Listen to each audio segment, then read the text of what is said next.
როგორ ფიქრობთ, მაინც რამდენი სიტყვა ქართულ ენაში?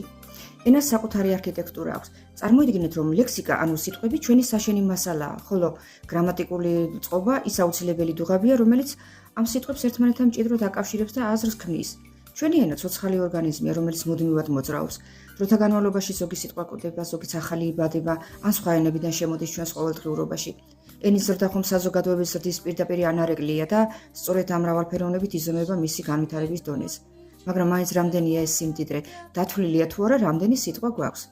თუ აკადემიკოს არნოლდ ჩიკუბავას რედაქციით გამოცემულ განმარტებითი ლექსიკონის 8 ტომეულს გადავშლით, იქ ზუსტად 112.959 სიტყვა აღრიცხული. თუმცა არ დაგავიწყდეთ, ეს მხოლოდ ლექსიკონია და მასში ის სიტყვებია მოქცეული, რომელთა აღნოსხვაც მეცნიერებას შეძლეს.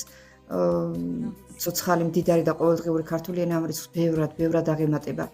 თქვენი აზრით, რომელია ყველაზე ლამაზი ქართული სიტყვა? გამიზიარეთ კომენტარებში და გამოიწერეთ ჩემი გვერდი.